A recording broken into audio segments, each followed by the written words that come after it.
मैं जाति का ब्राह्मण हूं और ये कोई गर्व की बात नहीं है मेरे लिए। मैं गर्व तब महसूस करता हूं जब मैं अपने आप को एक गौरवशाली सनातनी हिंदू कहता हूं। मेरी शिराओं में सनातन का रक्त है।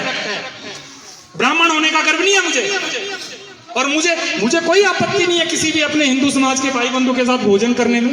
मेरे तो जितने भी बंधु मुझे मिलते हैं, मैं पूरे प्रदेश भर में जाता हूँ, सबके घरों में भोजन करता हूँ। मेरा धर्म तो प्रश्न। आने वाली 22 जनवरी को महादीपावली के रूप में मनाइए और रामलला के उस भव्य मंदिर में जहां उनकी स्थापना होने वाली है, इसको उत्सव के रूप में लीजिए और उसी रूप में मनाइए जिस रूप में आप अपने उत्सव को मनाते हैं। हमने बहन का बलात्कार हुआ, 10-10 लोगों ने बलात्कार किया, उसके बाद हत्याएं हुई। ये घटनाएं कोई काल्पनिक नहीं है। आप कैसे लड़ेंगे जब आपकी युवा पीढ़ी जो है नशे के गर्त में होगी? कैसे आप अपने परिवार का रक्षण करेंगे?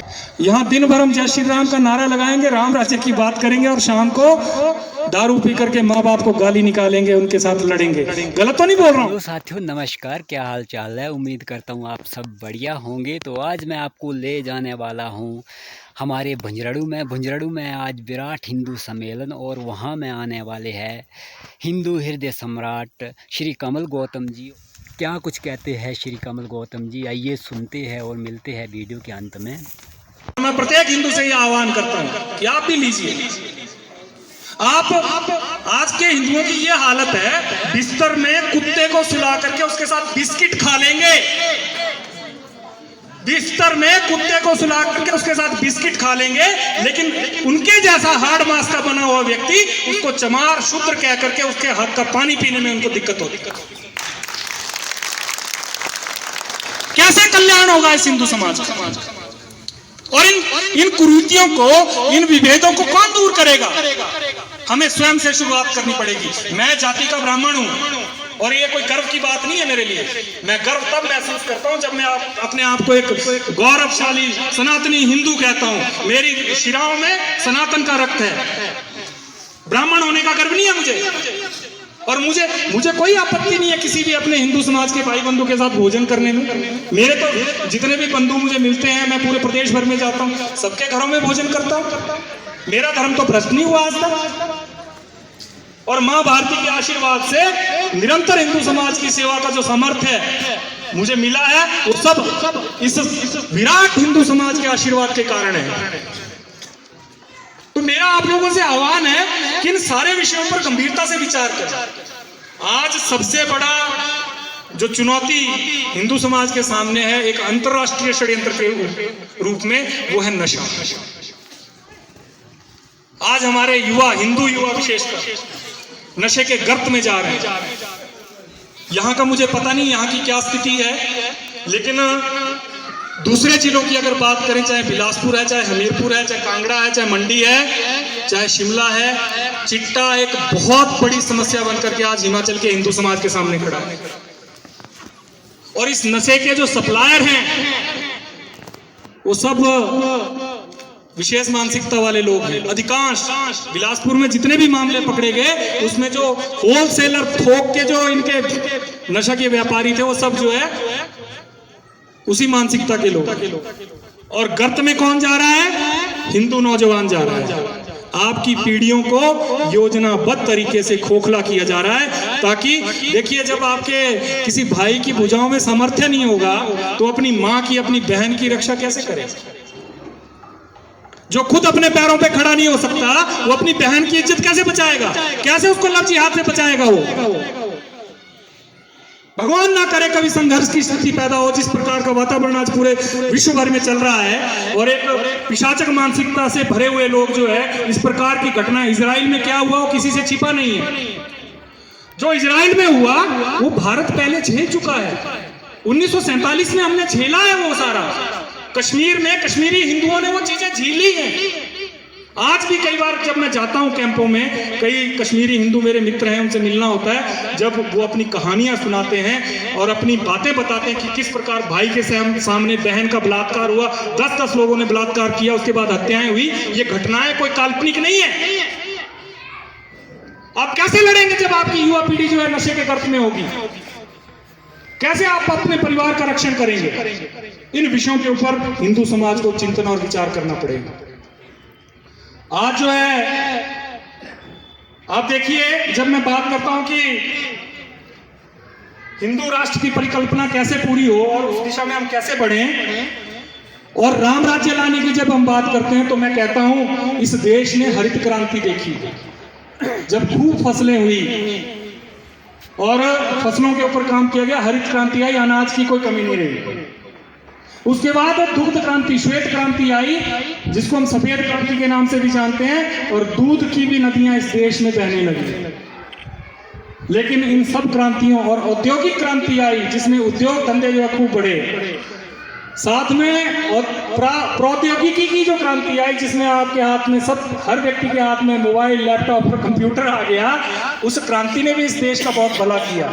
लेकिन कहते हैं ना कि जब कोई चीज आती है तो उसके साथ साथ कुछ अच्छाइयां और बुराइयां भी साथ चल करके आती हैं। ये जो मोबाइल क्रांति हुई, इस क्रांति के कारण हिंदू समाज जो इंटैक्ट रहती थी, हमारी पारिवारिक व्यवस्था, सुबह शाम माता पिता का बच्चों से बात करना, भाई का बहन से बात करना, अपने परिवार में आस पड़ोस में एक दूसरे से बात करना, और समाज में जो एक अपनेपन का जो भाव था, मुझे लगता है कि उसमें बहुत कमी आई होगी। मैं महसूस करता हूँ, शायद यहाँ बैठे हुए आप लोग भी महसूस करते होंगे। आज हिंदू समाज को यदि आवश्यकता है तो संस्कार क्रांति की आवश्यकता है। और अब इन सब क्रांतियों के बाद यदि हिंदू समाज को अपने आप को अक्षुण्ण बनाए रखना है, अपनी इस संस्कृति को अक्षुण्ण बनाए रखना है, जिसकी बात अध्यक्ष जी ने यहाँ से की, तो उसके लिए अब हमें संस्कार क्रांति के ऊपर काम करना होगा। हर घर में हमें संस्कारित बच्चों को तैयार करना होगा, अपने घर से शुरुआत करके संस्कार देने होंगे। और ये जो छोटे छोटे बिंदु मैंने आपके पास रखे, आपके समक्ष रखे, इन बिंदुओं को यदि हम अपने परिवारों में, अपने बच्चों में डालने का प्रयास करेंगे, और कहते हैं कि जब कोई बुजुर्ग घर में कोई काम करता है तो उसको देख करके, अब आपके घरों में भी मेरे साथ यहाँ बुजुर्ग बैठे हैं तो पोते पोतियां होंगे सबके घरों में, दादा यदि कोई काम करते हैं तो पोता पोती माँ बाप को फॉलो नहीं करता, वो फटाफट दादा के पास भागता है। अगर दादा पूजा पाठ कर रहे हैं तो वो उनके साथ, मेरे घर में भी है ऐसा, मेरे पिताजी जो करते हैं मेरे बच्चे उनको फॉलो करते हैं। तो ये जो पारिवारिक व्यवस्था थी, इसको योजनाबद्ध तरीके से हिंदू समाज के बीच में तोड़ने का एक षड्यंत्र हुआ है, और वामपंथी विचारकों द्वारा यह षड्यंत्र किया गया। शिक्षा व्यवस्था ऐसी लाई गई जिसके कारण से आज हमारी जो पारिवारिक व्यवस्था थी, जिसमें आज क्या है, पहले परिवार में दादा दादी होते थे, चाचा चाची, ताऊ ताई, पूरा परिवार भरा पूरा होता था, और जो बच्चा वहां होता था उसको संस्कार देने का काम सबका दायित्व होता था, और तो और आस पड़ोस में भी सब लोग जो है उस विषय के ऊपर काम करते थे।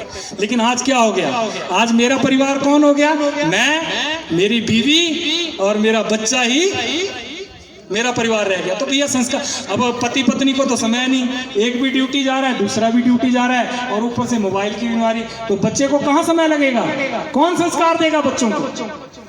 इस विषय के ऊपर भी चिंतन करना पड़ेगा अपने समाज को, और विचार करके कैसे अपने परिवार में इन चीजों को लाया जाए। और ये जो मोबाइल की बीमारी आज परिवार में सबसे बड़ी बीमारी बन करके खड़ी हो गई है, इसको कैसे थोड़ा सा दूर किया जाए। मैं इसके विरोध में नहीं हूँ, मैं टेक्नोलॉजी के प्रयोग के विरोध में नहीं हूँ, लेकिन उसका प्रयोग संयमित रूप से किया जाए, जितनी आवश्यकता है उतना प्रयोग किया जाए, और फिर जो है समाज को आगे लेकर के बढ़ा जाए। तो मुझे लगता है उसके परिणाम अपने हिंदू समाज के पक्ष में, और जो आज एक संस्कारों की कमी आ गई है, इस सारे विषय को लेकर के जब आप चलेंगे तो निश्चित तौर पर उसकी परिणति हिंदू समाज के पक्ष में होगी।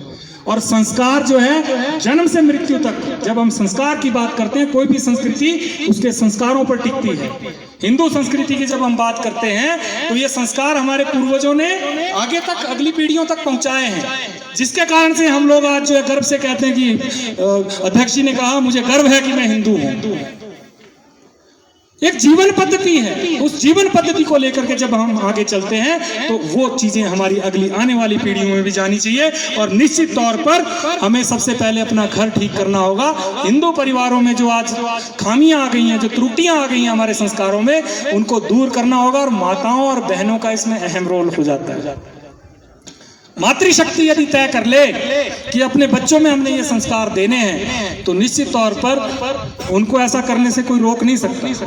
पिता कुछ कहेगा तो बच्चा उसको थोड़ी देर सुनेगा, उसके बाद भूल जाएगा, लेकिन माँ यदि कोई बात, कोई संस्कार बच्चे में डालेगी, वो संस्कार जीवन पर्यंत उसके साथ बने रहेंगे। और इसका सबसे श्रेष्ठ उदाहरण शिवाजी महाराज है।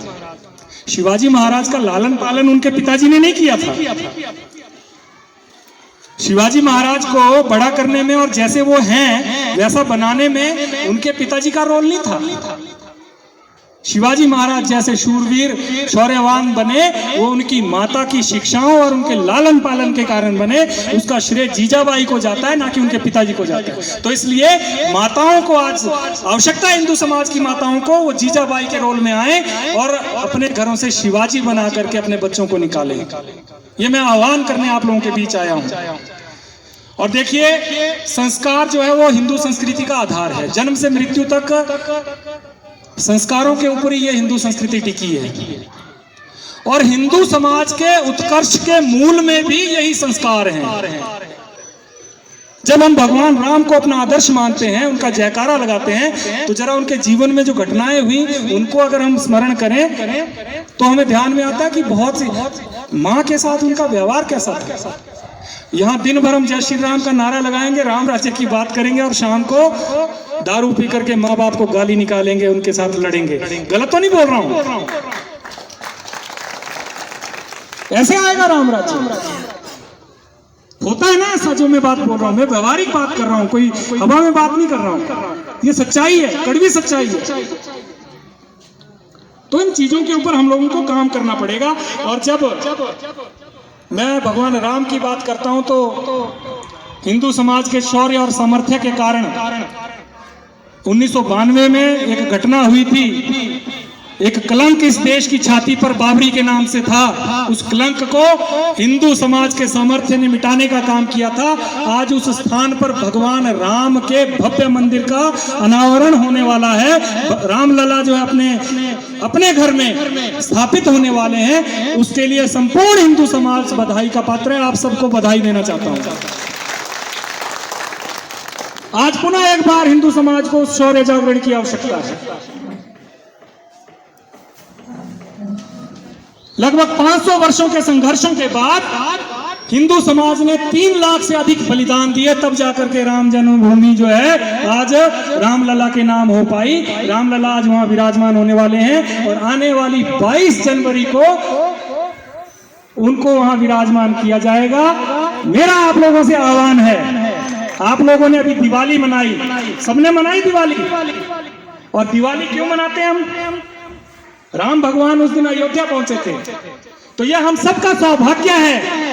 ना जाने कितनी पीढ़ियां खप गई पिछले 500 वर्षों में उस राम मंदिर का स्वप्न अपनी आंखों में लेकर के। कितने बलिदान हो गए, कितने कट गए, मर गए, कितनों का रक्त सरयू में बहा, तब जाकर के आज राम मंदिर का स्वप्न साकार हुआ। मैं आपसे आह्वान करने आया हूं कि इस स्वप्न को हम अपनी आंखों से जी रहे हैं, इस पल को हम जी रहे हैं। तो आने वाली 22 जनवरी को महादीपावली के रूप में मनाइए और रामलला के उस भव्य मंदिर में जहां उनकी स्थापना होने वाली है, इसको उत्सव के रूप में लीजिए और उसी रूप में मनाइए जिस रूप में आप अपने उत्सव को मनाते हैं।